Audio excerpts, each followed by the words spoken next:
Hi friends, ఎలా ఉన్నారు? Welcome back to my channel Tinku special.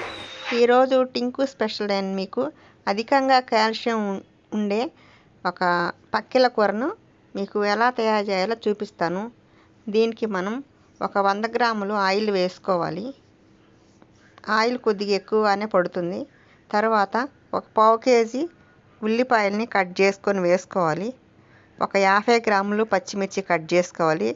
ఒక పావు కట్ట కొత్తిమీర కట్ చేసి వేసుకోవాలి. ఇవి మొత్తం వేసుకున్న తర్వాత సరిపడినంత ఉప్పు వేసుకోవాలి. ఉప్పు వేసుకున్న తర్వాత ఒక స్పూను పసుపు వేసుకోవాలి. పసుపు వేసుకున్న తర్వాత మనం సరిపడినంత కారం వేసుకోవాలి. కారం కూడా కొద్దిగా ఎక్కువగానే పడిద్ది. దీంట్లో ఎటువంటి మసాలాలు వేయట్లేదు.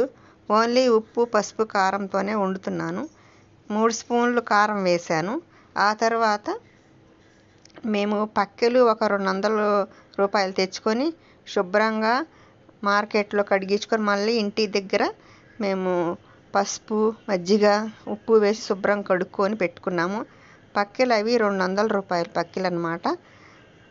అవి శుభ్రంగా నీట్గా క్లీన్ చేసుకొని పెట్టుకొని చూడండి ఎంత తెల్లగా ఎంత బాగున్నాయో.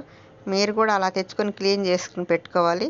తర్వాత ఈ మిశ్రమం మొత్తం ఈ చేపలు, ఉల్లిపాయలు, పచ్చిమిర్చి, కొత్తిమీర, ఉప్పు, కారం, పసుపు, నూనె మొత్తం బాగా ఒక 5 నిమిషాలు బాగా అలా కలపాలి.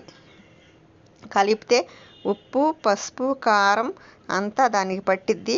చేప తింటుంటే చాలా టేస్టీగా ఉంటుంది. ఒక 2 నిమ్మకాయల సైజు అంత చింతపండు, అంటే మీరు ఎక్కువగా చింతపండు తింటే ఎక్కువగా వేసుకోండి, తక్కువగా తింటే తక్కువగా వేసుకోండి. నేను ఒక 50 గ్రాములు చింతపండు తీసుకొని నానబెట్టుకొని వేసుకున్నాను.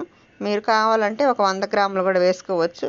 కొన్ని చింతపండులో ఎక్కువగా పులుపు ఉంటుంది, కొంత చింతపండులో తక్కువగా పులుపు ఉంటుంది. పులుపు మాత్రం చూసి వేసుకోవాలి. నేను ఒక 50 గ్రాములు వేసుకున్నాను. ఇలా ఈ చింతపండును కూడా రసాన్ని కూడా శుభ్రంగా ఇందులో కలిపి బాగా కలుపుకొని ఒక 10-15 నిమిషాలు మూత పెట్టుకొని బాగా నానబెట్టుకోవాలి. అప్పుడు ఈ పులుసు మొత్తం ఈ చేపలకు పెట్టి చేప కూడా చాలా గట్టిగా చింత పిక్కల్లాగా ఉంటుంది. చూడండి ఫ్రెండ్స్ ఎలా ఉందో. ఈ మాదిరిగా మనం కలుపుకొని పెట్టుకున్నాను. నేను 10 నిమిషాలు కలుపుకొని పెట్టుకున్నాను, ఎందుకంటే మాకు లంచ్ టైం అవుతుంది కాబట్టి.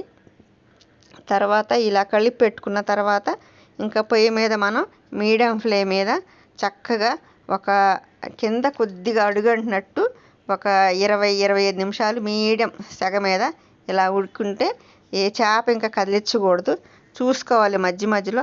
చూడండి ఫ్రెండ్స్ ఎలా తీస్తున్నాను. చింత పిక్కల్లా గట్టిగా ఉంటాయి. ఈరోజు వండుకొని రెండో రోజు తినచ్చు, చాలా టేస్టీగా ఉంటాయి. పులుపు బట్టి ఇది 2 రోజులు ఉన్న పాడు కాదు, చక్కగా ఉంటుంది, సర్ది పడదు, చాలా టేస్టీగా ఉంటుంది. ఈ కూర చపాతీలోకి తింటే చాలా బాగుంటుంది. రాగి సంకట్లోకి, బ్లాక్ రైస్లోకి చాలా బాగుంటుంది, చాలా టేస్టీగా ఉంటుంది. అధికంగా కాల్షియం ఉండే ఈ చేపల కూరని మీరు కూడా ఒకసారి ట్రై చేసి చూడండి, చాలా బాగుంటాయి.